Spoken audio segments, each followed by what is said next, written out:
ഈ നെവിന് കഴിവില്ലെങ്കിൽ അവൻ ക്യാപ്റ്റൻസി എനിക്ക് തരട്ടെ, ഞാൻ ഭംഗിയായിട്ട് നോക്കിക്കോളാം എന്ന് അനീഷ് ഷാനവാസിൻ്റെ അടുത്താണ് അനീഷ് പറയുന്നത്. വാഷ്റൂമിൽ മുഖം കഴുകിക്കൊണ്ടിരിക്കുന്ന ഷാനവാസിൻ്റെ അടുത്തേക്ക് അനീഷ് ചെന്നിട്ടാണ് ഈ കാര്യങ്ങളൊക്കെ പറയുന്നത്.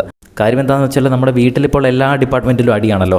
കിച്ചണിൽ രാവിലെ പ്രധാനപ്പെട്ട ഒരു അടി, എല്ലാവരും തന്നെ ഇൻക്ലൂഡഡ് ആയിട്ടുള്ള ഒരു അടിയാണ് നടന്നത്. അതിൻ്റെ പേരിൽ അനുവിനെയും അതുപോലെ തന്നെ ലക്ഷ്മിയെയും മറ്റ് ടീമിലേക്കൊക്കെ ഡിപ്പാർട്ട്മെൻറ്റിലേക്കൊക്കെ ക്ലീനിങ്ങിനായിട്ട് വിട്ടിട്ടുണ്ട്. അതായത് അനുവിനെ കിച്ചൺ ടീമിൽ നിന്ന് ഒഴിവാക്കി നേരെ വാഷ്റൂം ക്ലീനിങ്ങും അതുപോലെ തന്നെ ലക്ഷ്മീനെ ഫ്ലോർ ക്ലീനിങ്ങിലേക്ക് മാറ്റി. അതുമാത്രമല്ല, വീട്ടിൽ മൊത്തത്തിൽ കുറേ അധികം പ്രശ്നങ്ങൾ ഇങ്ങനെ നടപ്പുണ്ട്. അപ്പോൾ അനീഷ് പറയുന്നത്, ഞാൻ ആദ്യത്തെ ആഴ്ച ക്യാപ്റ്റനായ സമയത്ത് കൃത്യമായിട്ടാണ് എല്ലാവരും ജോലി ചെയ്തതും എല്ലാവരെ കൊണ്ടും ഞാൻ ചെയ്യിപ്പിച്ചതും. അതെനിക്കതിനുള്ള കഴിവുണ്ട്, ഞാനത് ചെയ്തു.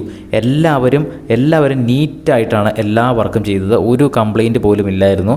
പക്ഷേ കംപ്ലയിൻ്റ് ഉണ്ടായിരുന്നു. പക്ഷേ ഇപ്പോഴുള്ള ക്യാപ്റ്റന്മാരെയും അതുപോലെ തന്നെ ഇപ്പോൾ ഉണ്ടാകുന്ന പ്രശ്നങ്ങളെയും വെച്ച് നോക്കുമ്പോൾ ആദ്യത്തെ ആഴ്ച എന്ത് നീറ്റ് ആൻഡ് ക്ലീൻ ആയിരുന്നു. അതെൻ്റെ ഒരു കഴിവാണ് എന്ന് പറഞ്ഞ് അനീഷ് ഇങ്ങനെ സ്വയം പൊക്കി പറഞ്ഞുകൊണ്ടിരിക്കുകയാണ് ഷാനവാസിൻ്റെ അടുത്ത്.